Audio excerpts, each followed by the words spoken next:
Good evening. Welcome to this Monday evening teaching on the series of meditation that I call Working with Emotions.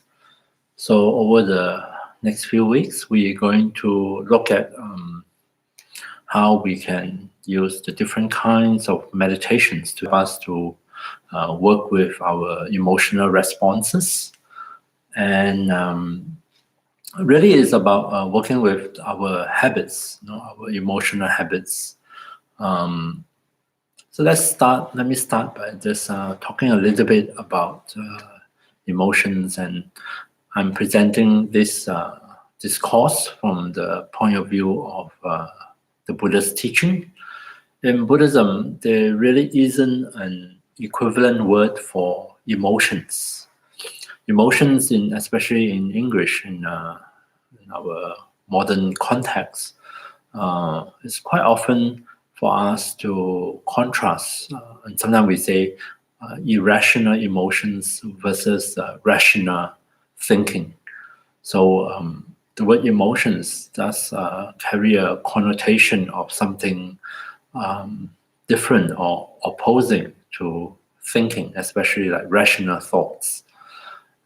This separation or this dichotomy that is very common when we talk about our emotions in a modern context is not really found, or at least not presented in the ancient Buddhist teachings, which is the background which I draw from to present this course. Buddhism, there is more likely to talk about states of mind, and by that it actually involves both thinking and feeling. Each state of mind has a thinking component, has a feeling component, of course also has a component of bodily sensation. It does involve the body, these different states of mind, because it impact not just the mind but also the body, the whole of ourselves, basically. So the term doesn't really match up, but that's okay. I think we just need to take care and just be aware that although normally we just talk about emotions and feelings, but in the Buddhist teachings, feelings and emotions are usually together with certain thinking. In fact, if we were to pay attention in our meditation or in our daily life, we will notice that our emotional responses are quite often, not always, but quite often together with certain thinking, certain kind of thoughts. In fact, sometimes you might even notice that it comes together with a certain story. I'm telling myself a certain story, like my life as a failure or whatever it is. So as the story sort of elaborate in my mind, along with it come all these different feelings or emotions. And sometimes it's almost like a chicken and egg question, which comes first, the thoughts or the emotions. But nonetheless, regardless of whichever one of them come first, they often go hand in hand. A certain particular way of thinking trigger a certain particular set of feelings or emotions, and otherwise the emotions are very much sustained by the corresponding way of thinking. And when we talk about working with emotions in this context, what I have in mind, or rather the objectives of this course, is not so much that we usually when people work with emotions, they have this thought that they want to just get rid of all the unpleasant ones and keep all the pleasant ones. Whichever one is giving you the most trouble, you just thought, oh, let me be rid of it. Some people feel a lot of anger, then they say, oh, I want to be done with anger. If you are suffering from a relationship breakup and you really appreciate the Buddha's teaching of how attachment is suffering, then you want to be rid of attachment. And also sometimes we are tormented with feelings of guilt, and so we want to be done with guilt. Of course, it would be nice if we can just somehow press a button and then we'll be spare all this pain and unpleasantness. But I don't really see that as the aim or objective of working with emotions, because there is a place in our life for this wide variety of feelings and emotional responses. And really, it's not always a good idea to just sort of chop off a part of us and just say, because it's so unpleasant, I just want to be done with it. I think maybe might be good to, through developing our skills in meditation, to instead learn how to befriend our emotions, learn to change the way we relate to them. You know, because all the different emotional experiences we have arise because of certain causes and conditions, and on certain level they serve certain functions. Before we conclude which one to keep and which one to be done with, might be good to investigate them, to get to know them, maybe even to listen a bit closer to what our emotions have to say.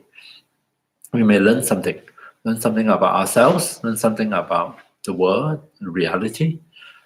And then, in the light of our investigation, in the light of our deeper understanding of our own emotional responses, then we may, after evaluating, choose to nurture certain things that we need, that they are conducive to our happiness, and then we can also learn to diminish the influence of those that might be creating problems for us, creating suffering. So working with emotions, at least the way I approach it, involve these two aspects of it. Really learning about them, really learning about our own emotional habits. What are the most habitual way in which we respond or react to circumstances in life with different emotions? Learning more about them, understanding them better and deeper, and learning to, after we evaluate, to learn what to nurture that is actually conducive to our own happiness, as well as the happiness of people around us. As I like to say, when I'm miserable, it's good that you stay far away from me, because miserable people have a tendency to drag you down with them. Yeah, and approach me when I'm happy, and then I'm in a generous mood to share my happiness. Yeah. Also learning what to nurture that is conducive to our happiness, and as well as happiness of others, and what sort of habits that I would like to diminish their influence, diminish their impact on me. And we all have certain habits that we will probably do better if we don't indulge in them so often or so strongly, because some of them can be quite destructive or hurtful. Yeah. So in order to accomplish this objective that I have in mind, I like to present two aspects in terms of meditation. One is by now a very famous one, mindfulness. How to cultivate, enhance mindfulness through meditation. In this particular instance, mindfulness of our emotions. Yeah. How do we become more aware of them? How can we not only be aware of the presence of certain emotional responses, to be able to investigate the impact such emotions have on our well-being, on our decision making, our choice making. And also another aspect of it is this nurturing aspect I've been talking about, which is also another way of using our skill of meditation, our attention, to nurture certain emotional responses, certain heartfelt qualities that are conducive to our happiness, as well as the happiness of other people around us. Right. So there's the two main goal or aspects of I would like to present over the next few weeks under the theme of working with emotions.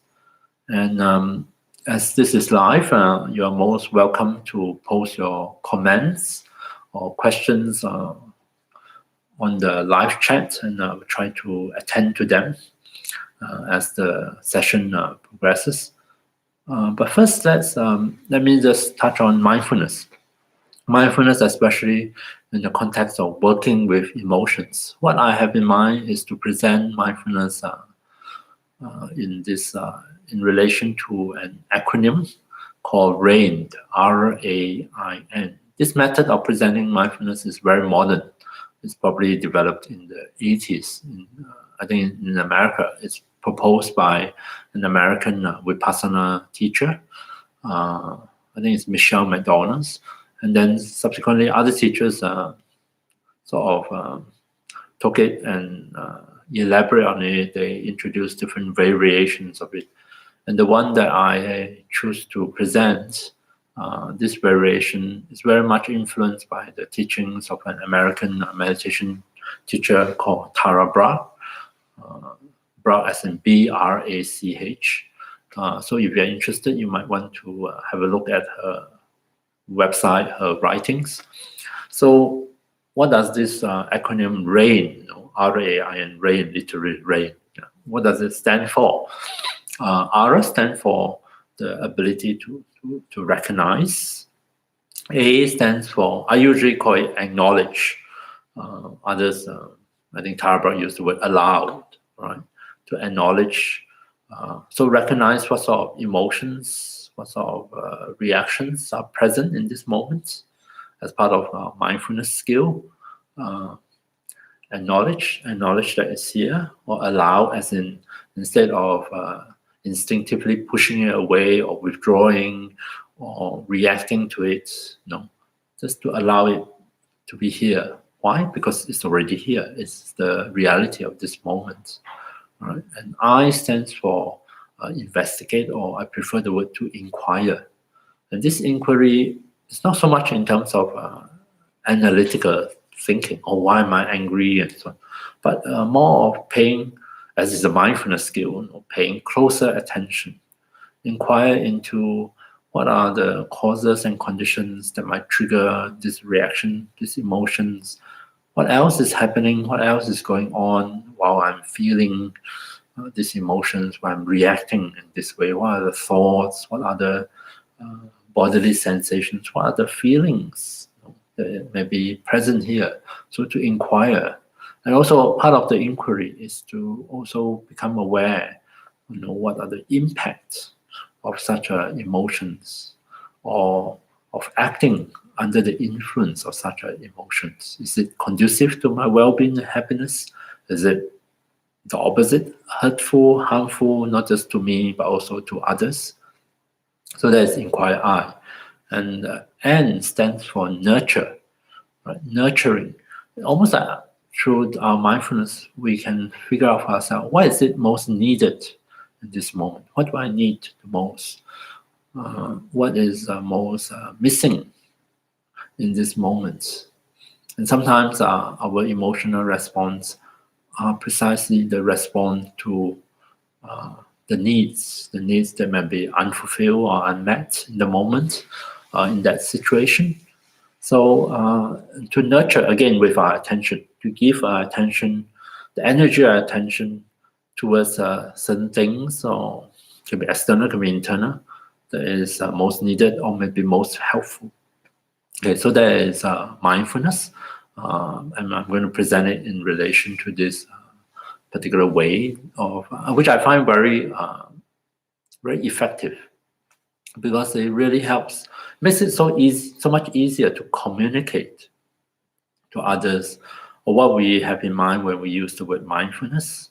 What is this particular way of paying attention? What are we talking about?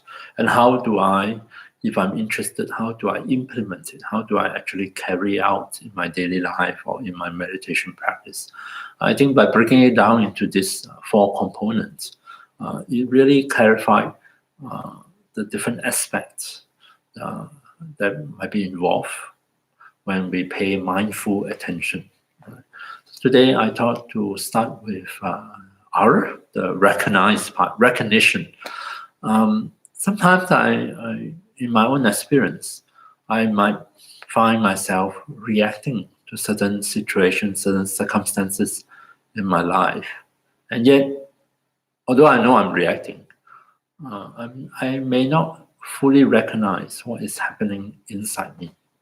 What are the underlying mechanism? What are the deeply felt feelings that might be triggering all this behavior of mine? So recognition is not necessarily the simplest or easiest thing. In fact, we can go for a long time without actually recognizing certain reactions, certain kind of feelings that might be present with us, might be influencing us, impacting us, and yet we don't really have a clue what it might be. But sometimes other people around us, be not so involved, personally involved, might have a better idea than we ourselves. So developing this aspect of mindfulness allow us to tune in and to recognize, oh, so this is what is happening. So this is the feeling, this is the emotions that has been triggered. And this is the emotions that propel me to behave in this way, that is influencing my thinking, my perception, my choices. Yeah. So before we can actually do anything about it, before we can even evaluate or inquire, we need to be able to recognize it. Yeah. And so one of the way we can practice and start to cultivate this skill of recognition as part of mindfulness is to make a differentiation, and learn how to recognize that difference between what I will call sensing through our physical senses, or knowing through our physical senses, which is always to do with here and now. That's how our physical senses operate normally. Yeah. So seeing is seeing what is present here. Here, listening, hearing is to what are the sounds in this moment. Same for smelling, tasting, and also for sensing tactile sensations. What is happening here and now? So I put all this together. I just call this set of activity sensing that happen in this very moment, and hopefully about the reality of this moment. And then contrasting that with another set of mental activities, which I'm simply going to call it thinking, right? And thinking is, as the name implied, involving thoughts. Right? It could be about the past, thinking about the past, which we can call it remembering, or we are reminiscence, preoccupied with memories. Memories come forth. We find our attention very much involved in it. We are remembering. Yeah. Or the opposite would be like planning. Planning ahead, planning about the future, the near future or the distant future. So thoughts involved with the future, which I'm just going to call it planning. We can also be very much involved in terms of thinking in fantasy. That means thinking through the power of our imagination about something that is not real. Something, in my case, for example, daydreaming, which is involved with thinking about alternate reality that may never come true, about fantasy. I'm not making a value judgment on all this mental activity. I'm not saying that they are necessarily wrong. I'm just saying that these are the things that we do get ourselves involved in our mind. Yeah. And there are other kind of thinking, for example, commenting. Sometimes we have these inner commentators that is just really going on and on and on about everything that's happening here or elsewhere or wherever it is. The mind just go into this mode, the commentator's mode. This thoughts after thoughts after thoughts, commenting. Of course, this can take on a much more nasty tone, so to speak. We have our inner critics. So instead of just commenting, it becomes judgment. One judgment after another, one criticism after another. So that is a certain aspect of, so you can call it judging. Yeah. So these are a variety of mental activities. And one thing, of course, thinking can be to do with what's happening here and now. So we can be judging, commenting. But one characteristic of most of our, if not all, but a lot of our thinking activities is that they tend to remove our attention from the present moment reality. And we get our attention get drawn, the energy attention drawn into these various trains of thoughts. And they're usually like one step or many steps removed from present moment reality. And this is also the realm where we quite often, because of the way we think, we also react. We all have certain emotional response that go along with the thinking. And therefore makes it a good choice and also a very useful one to start cultivating mindfulness. Thoughts are a little bit easier to recognize because they have a certain structure. They do, although it's hard to notice, have a beginning, a middle, and an end. In a train of thoughts, like a train, like different carriages. But at least that you can sort of know there is a long train of thought or a short train of thoughts. They are felt to be a bit more discrete. Something that you can so put your hand on, put your fingers on, so to speak. Yeah. Emotions, the more amorphous feelings, not quite sure whether it's in your mind or in your body, a lot more amorphous, a lot more hard to pinpoint, and not the easiest thing to start cultivating mindfulness with because they are more elusive. Sometimes we might be feeling something, but we don't know because there's no clear boundaries to it. There's nothing very distinctive about it. It's just some feeling, something. Sometimes even can be quite threatening as well. So a safer way and an easier way to start cultivating the recognition aspect of mindfulness is actually with the thinking aspect of our emotional response. Of course, in this case, we don't worry too much whether the thinking is associated with some emotions or not. We just know in a kind of a blanket way, just learn to identify and recognize thinking, as opposed to sensing. Yeah. So by creating this contrast in this practice, it also makes it a bit easier for us. Contrasts really heighten our perception and help us in our recognition. If you have just one thing, it's hard to know whether you got it right or wrong. But if you contrast it to another thing, then at least you know you're either here or you're there. Yeah. So that contrast really makes recognition a lot easier. So in this meditation we're going to do now, I invite you, I'll guide you through it, but I invite you to sharpen your skill of mindfulness and see whether you know at any one point of time whether your attention is involved with sensing. That means whether I'm in present in this moment, noticing the sound, noticing bodily sensations. If your eyes are open, noticing the sights coming in. If there's some burning incense or anything, whatever, then there's some scents and smells. Or if you are, I don't know, chewing on potato chips while watching this video, then you have taste. Yeah, so that's sensing. But you'll find that our mind is very good at multitasking. So in the midst of all the sensing, there's all this thinking going on, blah, blah, blah, blah, blah, blah, blah, blah. And sometimes we can get lost in thoughts, so lost in thoughts that instead of being here, we are transported elsewhere.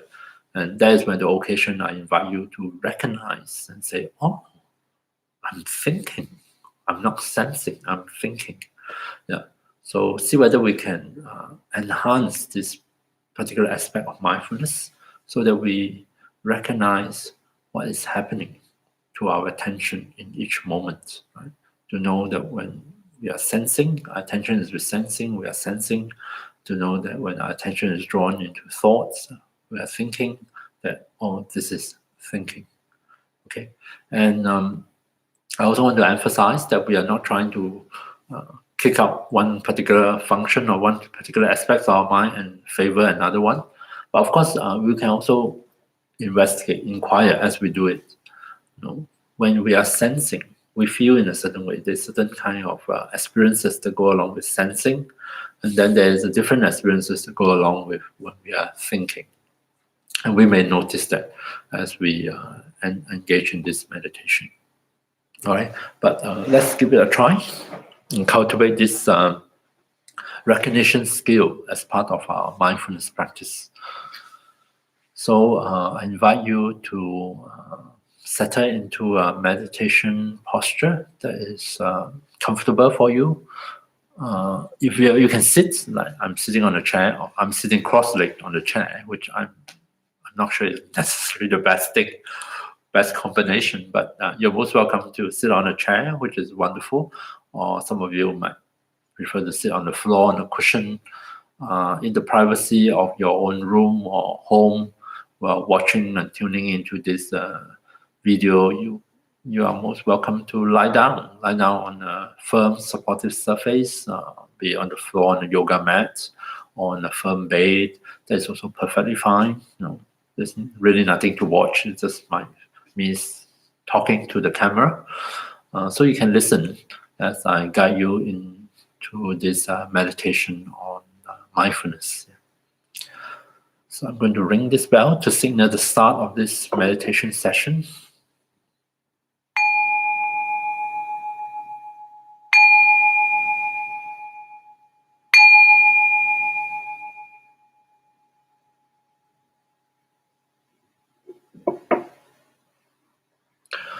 So take a few moments, allow your body to find its way into your meditation posture. See if you can, in this posture, become aware of sensations coming through beneath you, coming through the different points of contact between your body and your seat, your body and the ground. The main thing is to allow your body to feel that it is resting in this posture on a very firm, solid, stable support, and that the posture really enable the body to be well balanced and safe. Once these messages are conveyed to the body, to the brain, it can help to initiate a process of unwinding, where the body can start to loosen up a bit.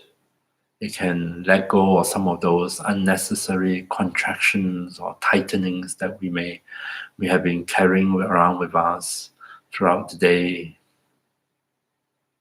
And as the body unwinds, as the body releases some of these tensions or contractions, our body is settling down more and more comfortably into the posture.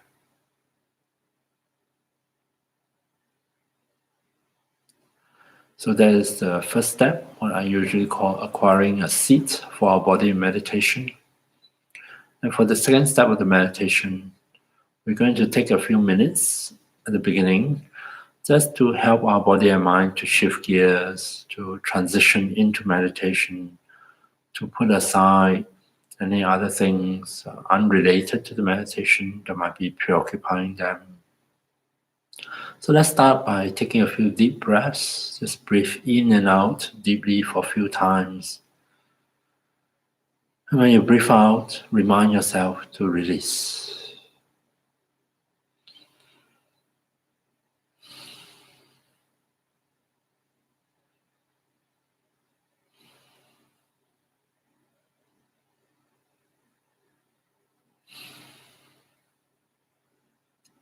Allow your breath to settle back to its natural rhythm. You don't have to control the breath in any way, you don't have to adjust it in any particular way. Just allow the breath to be. It can be long or short, deep or shallow, slow or fast. That doesn't matter in this mindfulness practice. And see if you can rest your attention on the breath sensations in your body, so that you fully experience your in-breath and your out-breath. Simple sensations in the body associated with the breath. Nothing special, nothing spectacular. Just a sense of the breath flowing in and out of the body, Maybe at around the chest, you may notice the sense of expansion and contraction with each breath. Or some of you may notice the breath sensations at the abdomen, a movement of rising and falling as we breathe in and out.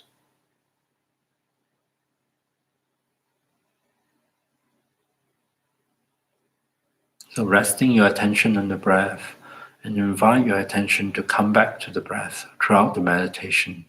The breath is a support in this meditation, a resting place where you can return your attention, allow it to park itself on the breath sensations throughout the body, and allow you to fully experience the in-breath and the out-breath.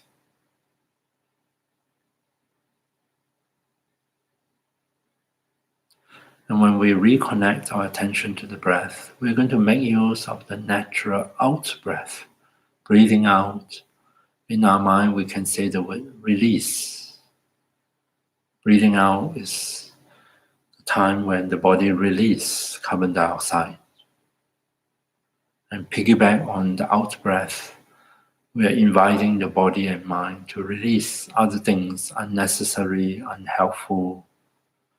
Maybe some of the tightness and tensions in the body may also flow away with the out-breath. And maybe some of the thoughts and images that pop into the mind that are not helpful or not needed, maybe they can also be released with the out-breath.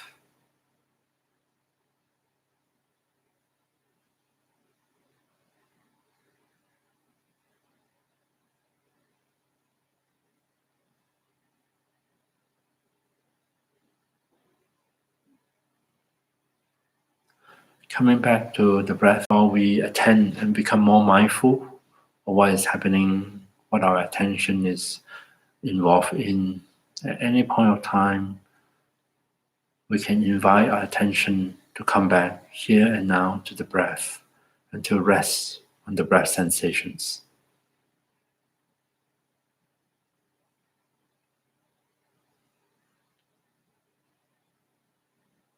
So attending to the breath, returning your attention to the breath, breathing out, deepening the sense of release. See if you can, alongside the breath, tune into some of the sensations within the body, especially your face. Breathing in and out. See if you notice whether are you tensing up the muscles of your face, which is quite common, and which we do unconsciously and habitually. And if you are tensing up the muscles of your forehead, or muscles of your jaw, or muscles around the eyes, as you breathe out, see if you can persuade your body, your face to release some of those tensions. They're not needed, they're quite unnecessary. And allow in a feeling of softness into your own face.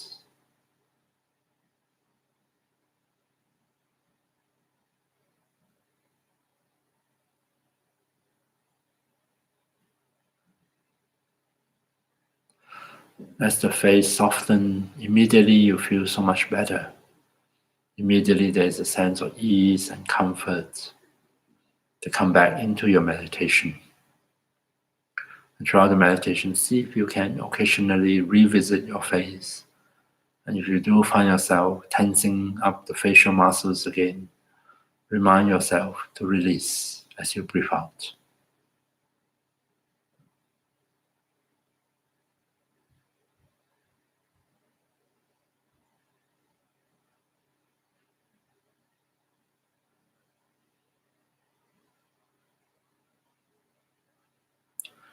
And now, while we allow this releasing, settling down of body and mind to continue in the background, we turn our attention to the actual meditation on mindfulness, learning to differentiate between sensing here and now, of sounds, of bodily sensations, and other experiences. To differentiate sensing from thinking about the past or future, thinking in the form of daydreaming, involving in the fantasy, storytelling, thinking in the form of commenting, judging. And the way we do that is as we become aware of what our attention is involved in this moment, we can apply a label to help us recognize what our attention is preoccupied with in this moment, be it sensing or thinking.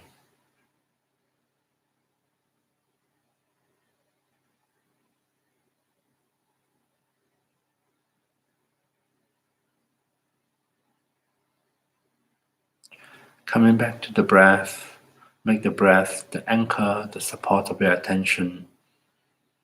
And from there, notice what your attention is preoccupied with. Alongside the breath, maybe you are aware of sounds in your surrounding. Label that sensing. Alongside the breath, maybe you notice other bodily sensations, tactile sensations.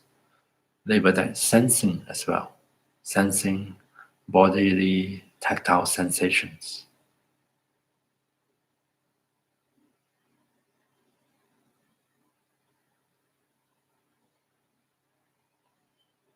And now and then you may notice that your attention is no longer with the breath. It is no longer sensing here and now. Attention is drawn into thinking. And see if you can recognize that and label it as thinking. And then gently invite your attention to come back to the breath, come back to your support, and continue with the meditation.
Coming back to the breath, practicing mindfulness, mindfulness of sensing versus mindfulness of thinking. Now and then become aware of what your attention is involved with. Is your attention preoccupied with sensing, being present here and now to sounds, to bodily sensations, to the breath? And see if you can recognize that and label it as sensing.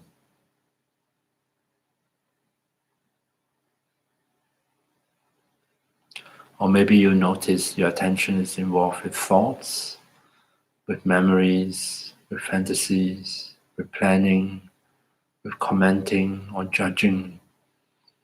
And see if you can gently recognize it as such and label it as thinking. And when you are thinking, when you are aware of it, see if you can invite your attention to step out of thinking, to come back here and now, to the breath, to sensing.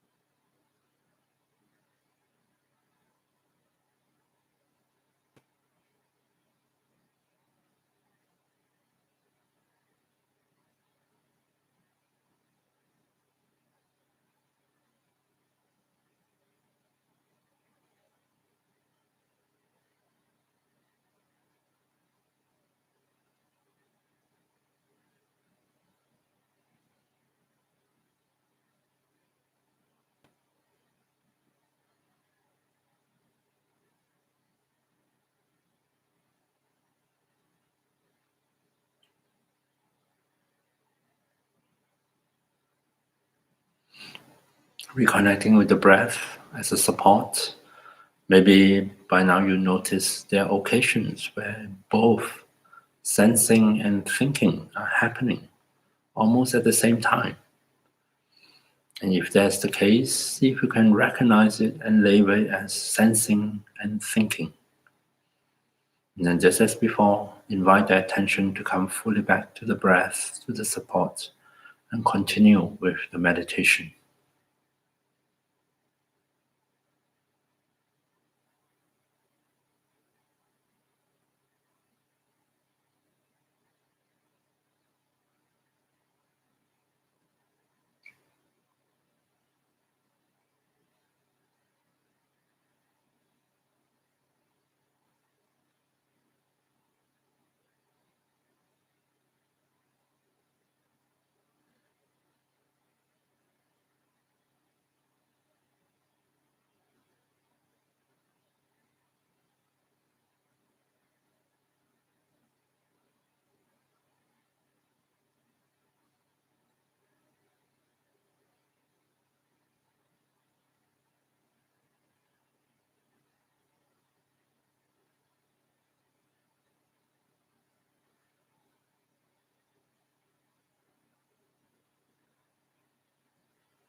So, coming back to the breath, reconnecting with the breath sensations in the body, noticing what your attention is doing. Is it together with sensing, noticing sounds, bodily sensations, sights if your eyes are open? Or is your attention involved with thinking? Label them accordingly and invite your attention to come back and rest on the breath.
Okay, so that's just a short meditation on cultivating mindfulness, in particular, the recognition aspect of mindfulness, learning to recognize, at least for ourselves, developing the skill to recognize and differentiate when our attention is preoccupied with sensing and when our attention is drawn into thoughts and thinking.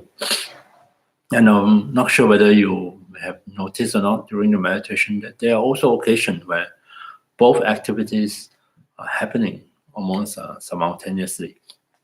And this little simple meditation, this seemingly very simple activity, thing to do, if you sensing, sensing, thinking, knowing that you're thinking.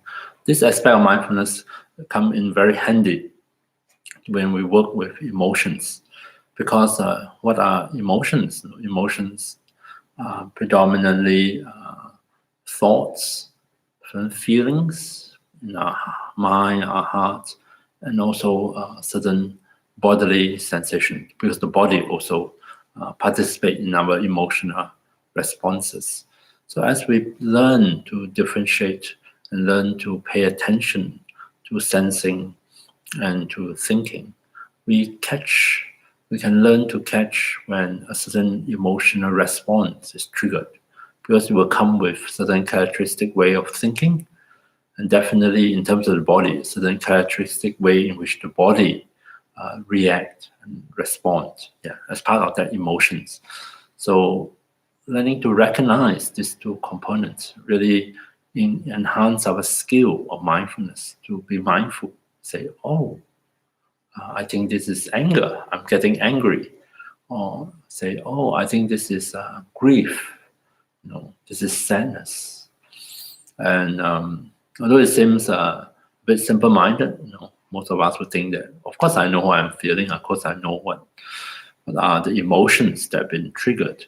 But maybe not, or maybe we notice one emotions, but we may miss other emotional response that might also be triggered alongside the dominant one. And sometimes it is the more subtle ones that really dictate how things pan out.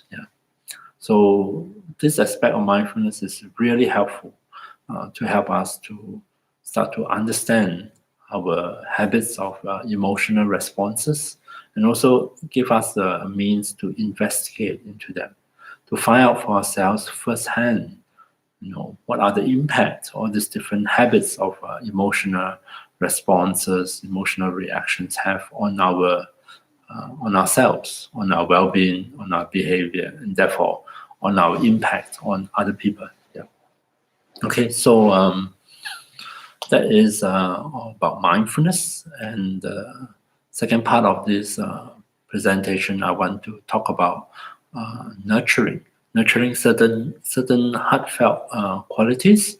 You can think of them as emotions or certain mind states, which have been often said, and a lot of people find them very helpful. They are the mind states or emotions that are conducive to our happiness, our sense of well-being, and not only for ourselves, but also very important for our relationships with others. So I'm presenting a classic set of 4 qualities. These are in Buddhist terminology, sometimes we call them the 4 immeasurable qualities of the heart. Immeasurable because they, as you develop them, we learn to expand the scope, so that we're not only experiencing them for ourselves or only for people close to us, but the scope starts to get bigger and bigger. And these are the 4 qualities: are loving kindness, compassion, appreciative joy, and equanimity. And I personally find that cultivating and giving attention and nurturing these 4 qualities has, you can think of them as, some of them you may not call them emotions, but nonetheless, they are definitely certain states of mind and body that we can enter into, and there are a particular way in which we can respond to situations in our life, and they really go a long way to help us. They are like habits that we can cultivate to replace other habits, old habits, which are maybe not may used to be very helpful or useful, but lately has not proved to be very helpful, or maybe have been quite damaging. Not damaging to our sense of well-being and happiness, but also maybe damaging to our relationships with others. And so, as part of this course, I also would like to present these four qualities and explain a little bit how, at least from in the Buddhist context, how we cultivate them as another way of responding to situations in our life. Yeah. So the first one, I think the one that is best to cultivate first is the quality of loving kindness. So loving kindness is defined, at least in this Buddhist context, as the heartfelt wish for oneself and others to find happiness, to be happy, as well as to have the causes and conditions of happiness. So it's not happiness here. We probably need to say a little bit about this word happiness. Different people define happiness differently, and I think true love, when we really love somebody, is not so much demanding that they fit into our definition of happiness. No, so I say, I know better than you. I know what it means to be happy. So you just have to do what I ask you to do. Sometimes, especially when you're on the receiving end of such a attitude or declaration, you may not feel very loved, because at least no one consulted you on what you would like to have, what you long for, isn't it? So I think the word happiness, we need to be a bit careful, because each one of us may define it a bit differently. And loving kindness is not so much imposing my definition of happiness on everybody else, but more of this sincere wish that each one of us, in our own way, may come upon genuine happiness. Of course, we could have mistaken notion of happiness. What we think is happiness may actually be unhappiness or suffering. That is also possible, but within the kind of understanding that they may, so that we do not confuse unhappiness with happiness. But even with regard to happiness, each one of us may define it slightly differently from one another. And I think kindness is has this kind of accommodating quality that allow for and recognize that even though we all want to be happy, we might define that happiness differently. We may go about achieving it differently, and to even allow for and acknowledge those differences. Yeah. And how do we cultivate it? Because we do have it within each one of us. At least I believe that is true. That we all have the capacity to love, to be kind. The tricky bit is what conditions, or sometimes people use what are the situations that we can nurture or bring about to allow this kindness to be expressed, allow this loving kindness to manifest, and to manifest more and more, so that it becomes more of a part of our habituated way of relating to ourselves and others, a habituated way to respond to situations in life. Yeah. So that is the challenge, to bring forth this loving kindness, to invoke it instead of some other ways that we might be more habituated to. And in the teaching on cultivating loving kindness, it's often advised to start with the self. And I really agree with that. That's my experience, just to share a bit on quite often when I present this topic of loving kindness, and sometimes in contrast with this attitude of attachment, there can be a lot of confusion. It's really hard to, sometimes I understand, very hard to draw the line as to where I am, at which point of time I am being loving myself, caring for myself in a sincere, genuine way, and when I am being just simply being self-centered and selfish. just looking out for number ones, and where to draw the lines, and it's not uncommon, especially in spiritual circle, for people to say that no, I cannot think about myself. That's been selfish. I cannot do this loving kindness thing for myself. I have to do it for others. And that I thought is a little bit. I'm not so in agreement with that.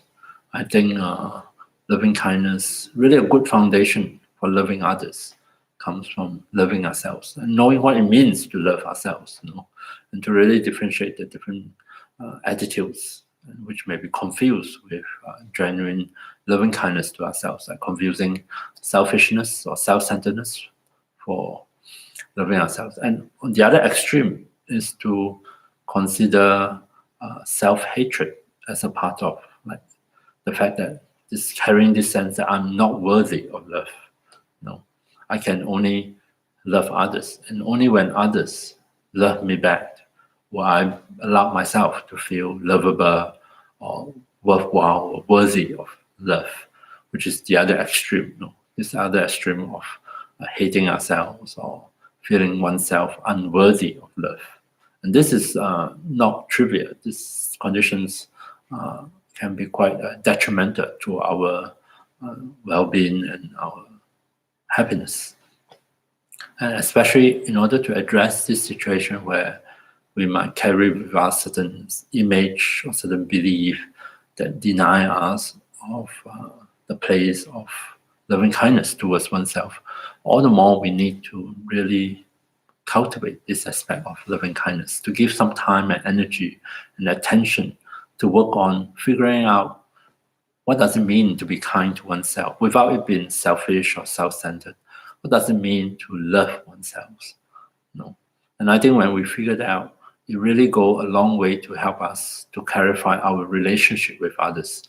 What does it mean in those cases to love another person, to love others, without strings attached, without all this attachment, all this clinging, all these unrealistic expectations we place on others, we place on our relationships.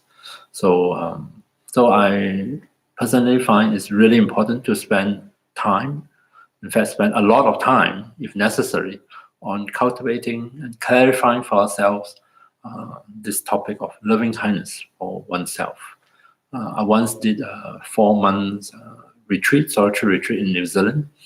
And as part of my scheduling of that retreat, I spent 1 month on the topic of cultivating loving kindness. And out of that 1 month, I set for myself this objective. I have to spend 7 days, exactly 7 days, no more, no less, just on sending loving kindness to myself.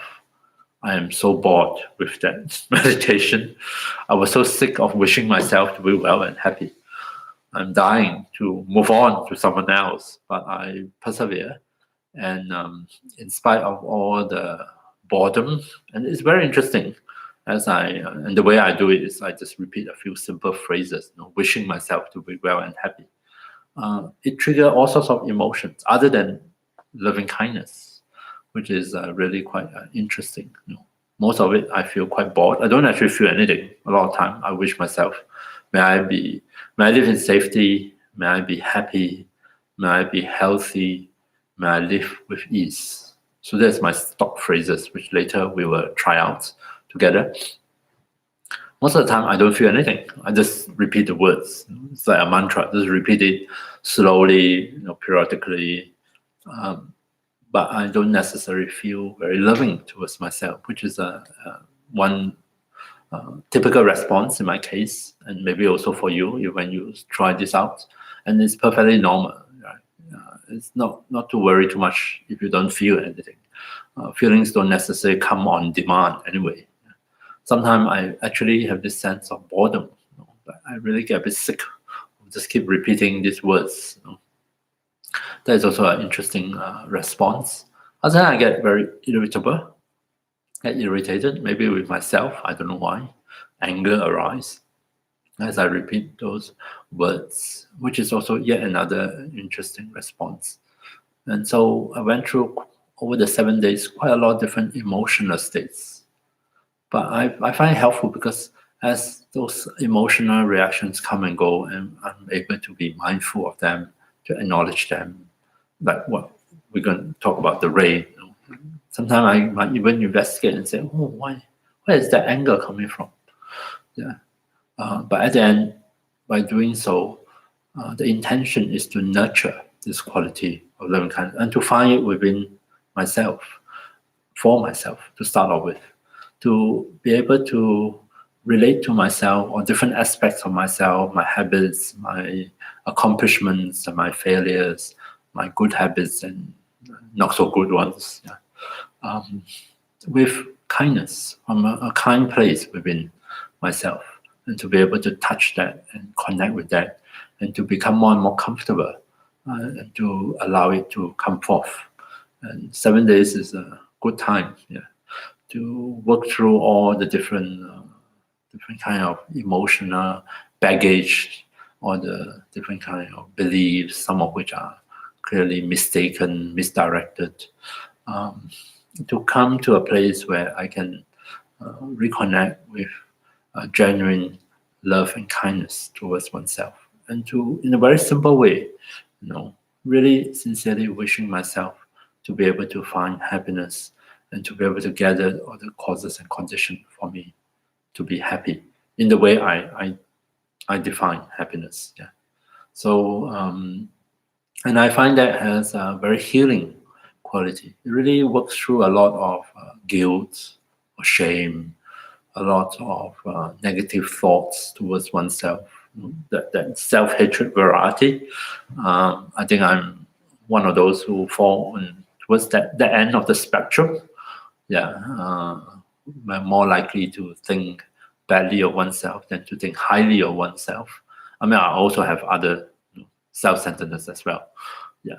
So, and therefore, because of my experience, I really highly recommend people, when we work with emotions, to really spend some time on this step, learning to radiate loving kindness to oneself, and not think of it as a waste of time, or think of it as contradictory to cultivating to love and concern for others. In fact, I see it as a genuine, valid foundation for us to love and care for others.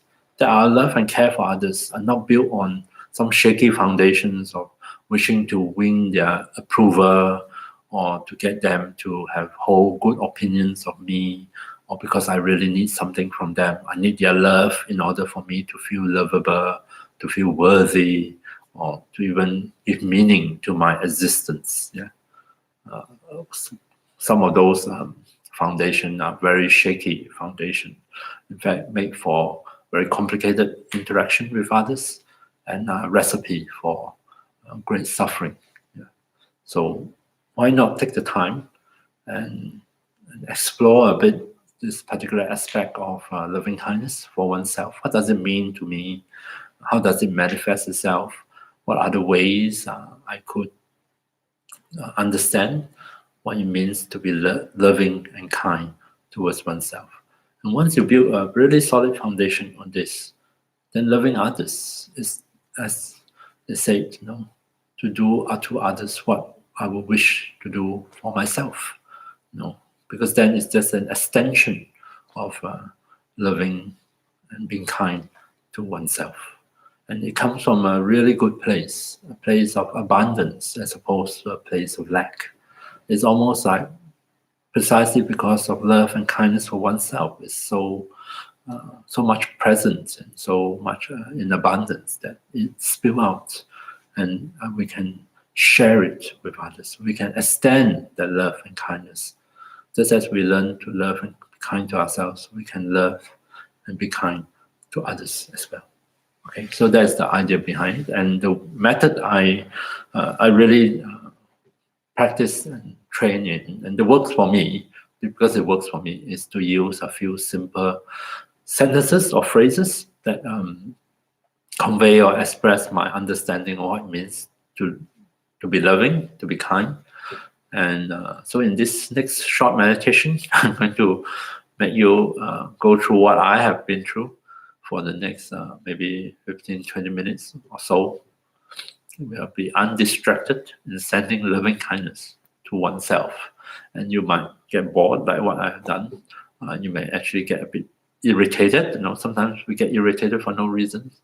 And you may get restless. And see if you can relate to all those different reactions, also with kindness, and say, oh, that's interesting. I didn't know that's how I would respond when I'm sending loving thoughts to myself. And see if you can, just as we do with mindfulness, recognize it. Maybe you can find within yourself the space to acknowledge it and just let it be. Don't be too upset or too judgmental or critical of all these different reactions coming forth. Just say, oh, all right, you're here, let you be. Maybe I'll learn something about myself that I am not aware of previously. And come back to the phrases. The phrases is the support for cultivating loving kindness. Loving kindness, especially when presented in this context, it's best not to think of it as just merely a feeling, which is wonderful when it arises. This warm feeling, heartfelt feeling of love, of care and concern is really beautiful, very pleasant also. But sometimes in life, we may realize that or recognize that we can love somebody, but we don't necessarily have to carry that warm feeling with us. No, it arises occasionally when we think about that person or when we are with that person. But quite a lot of time, we are feeling something else. Something else is preoccupying our attention, and so we are responding to that. But that doesn't mean that we love that person, love ourselves any less in the absence of those typical warm feeling. So I like to think of love sometimes as more to do with intention. This heartfelt intention, wish to care, to love. And that intention is with us, even when the warm feeling is not present. Because that is the intention that we express through our words, through our behavior, through our thoughts. With or without the typical pleasant feelings of warmth and so on. And I find that way of understanding loving kindness so much more deeper and so much more applicable. It's almost like, in spite of all the feelings, some of which are unpleasant, coming and going, I can still hold fast to the deeper, heartfelt, loving intention for myself and others. Right, so let's do a short meditation to cultivate, nurture this quality of loving kindness within ourselves, for ourselves. So I invite you to settle your body back into a suitable meditation posture, and we're going to spend some time, just a short time, learning, making use of this particular method, and see whether we can nurture and we can encourage this quality of loving kindness to come forth, to manifest within our meditation.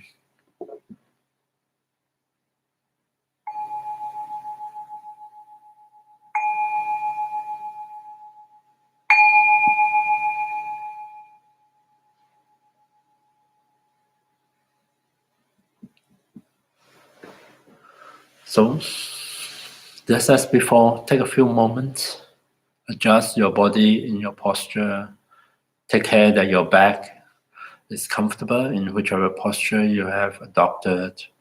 Allow your back to be upright in the natural way if you are sitting. Allow it to be, make sure that it's straight if you're lying down in the supine position. Give your body some time to find its way once again into your meditation posture. Allow it to trigger that natural process of unwinding, of loosening up, of putting aside unnecessary tension and tightness.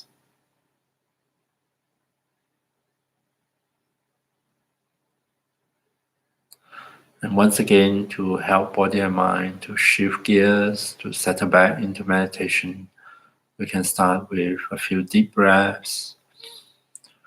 And as we breathe out, we give permission for body and mind to release.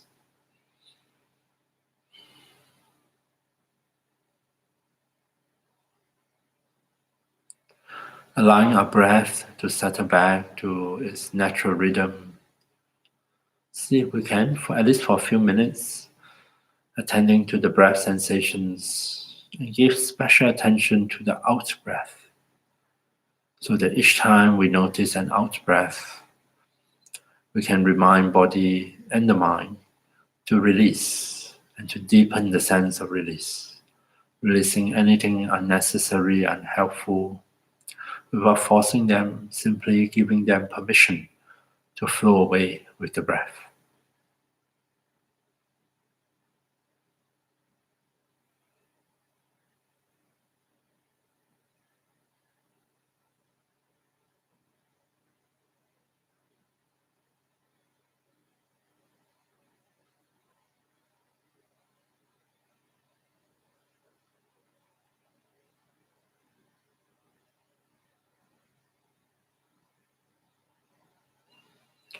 Coming back to the breath, breathing out, a good place to start to initiate this whole process of releasing, at least physically, is actually with our face. See if you can tune into the sensations at your own face. Notice whether you have unconsciously tense up any particular muscles within your face, forehead, around your eyes, in the jaw. And as you breathe out, see if you can persuade the facial muscles to relax, to let go, and let in a feeling of softness, of ease and comfort into your own face.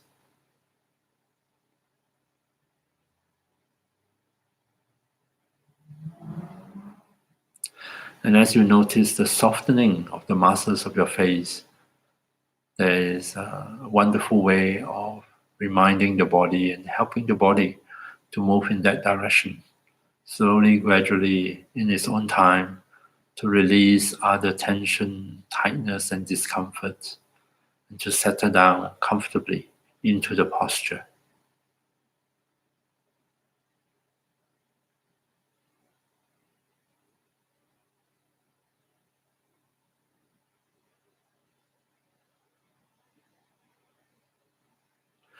And now, putting aside the breath, I'm going to invite you to pick a few simple phrases or sentences that best convey your understanding of what it means to love, to be kind, express towards oneself.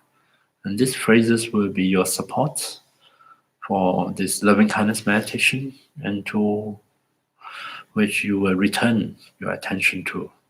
You may want to start with my stock phrases and change them as you go along, change the words, add or subtract. And I usually say 4 lines towards myself. May I live in safety, wishing myself to be safe. May I live in safety. May I be happy. By that I mean may I experience cheerfulness, joyfulness of the mind, of the heart. May I be happy. May I be healthy. May I experience physical well-being. May I be free of fear and anxiety over my own health. May I be healthy. And lastly, may I live with ease. Ease as in may things happen to me easily, smoothly, no obstacles. May everything just flow. May I live with ease. May I live in safety. May I be happy. May I be healthy. May I live with ease. So start with these phrases or choose your own, and slowly, mindfully, at your own pace, repeat the phrases and direct them towards yourself, sincerely wishing yourself to find happiness and the causes of happiness. May I live in safety. May I be happy. May I be healthy. May I live with ease.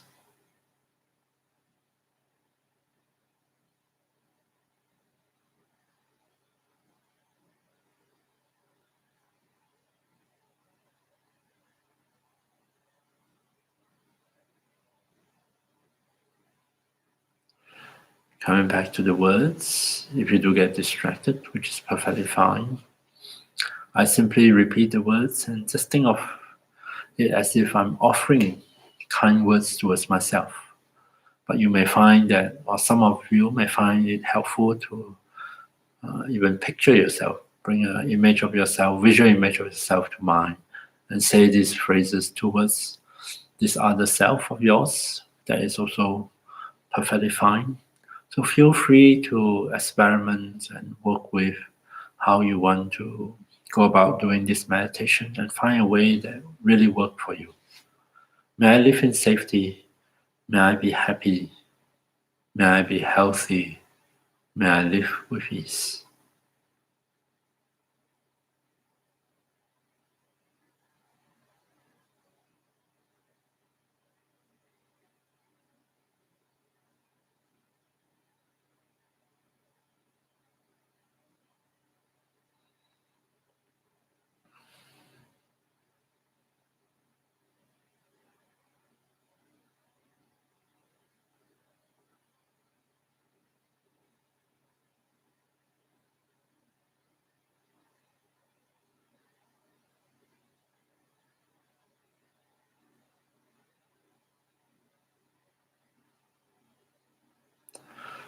Coming back to the phrases, if you do notice your attention has wandered off elsewhere, invite it back, reconnect with the words, and most importantly, with the intention or the meaning behind the words, and see if you can say them with sincerity, sincerely wishing yourself to be happy.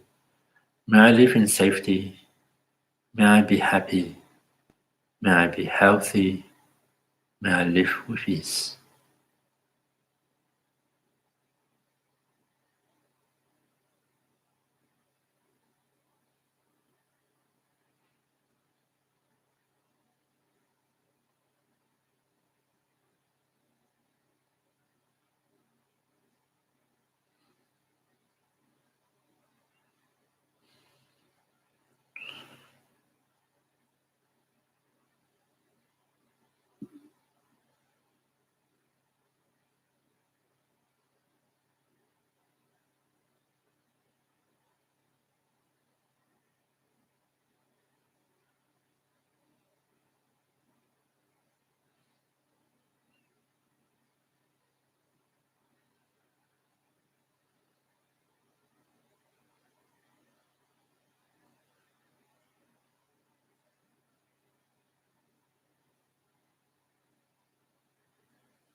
Coming back to the words, as I said earlier on, maybe you don't experience any feelings, those typical loving feelings, and that is perfectly fine.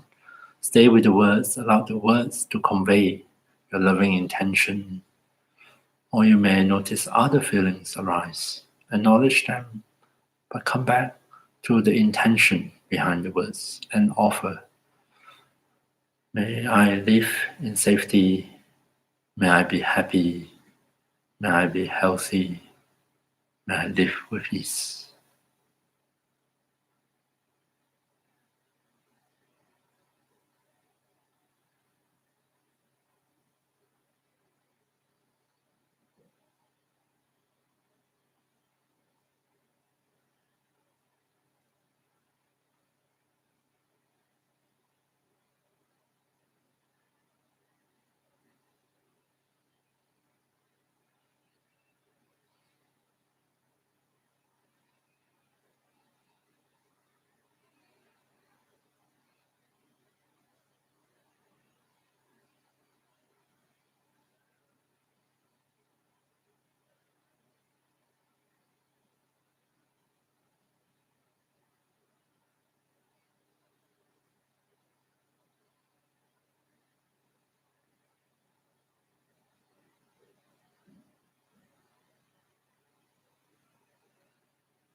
Coming back to the words, the loving kindness phrases for oneself.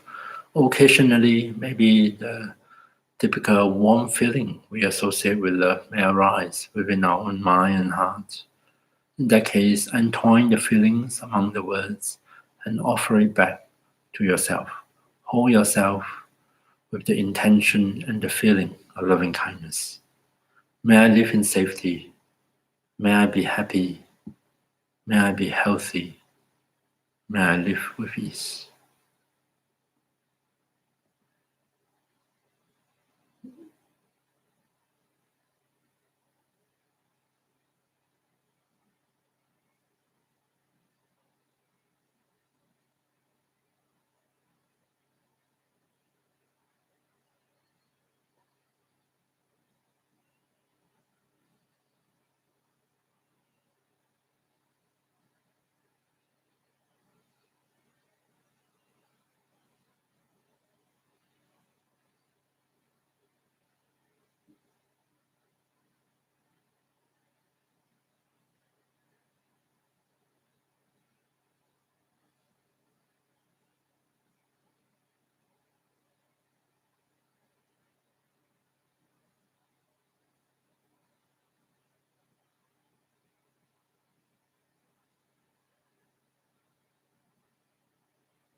And then finally, putting aside the words, let's dedicate anything positive, any positive momentum we have created this evening through our meditations, our listening and reflecting on this particular information.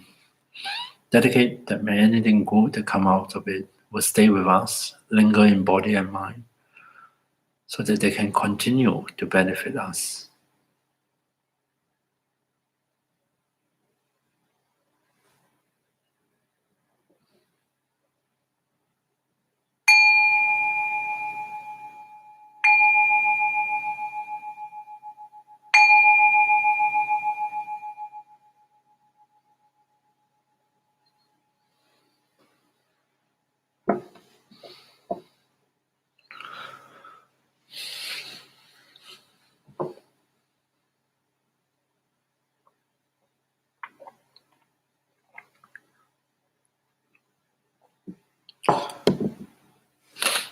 So that is a short meditation on cultivating loving kindness towards oneself. And because I've been using this set of phrases, so I have a very strong association between the words and certain state of mind or heart or emotions, if you like. In my case, I strongly associate them with loving kindness. And so they work very well as a handle. I may not feel very loving, I may not even remember to be kind, but by repeating the words like, help me to access and pull forth those inner qualities of loving kindness.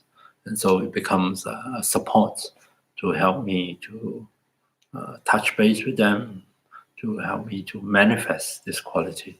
But of course, that comes through practice.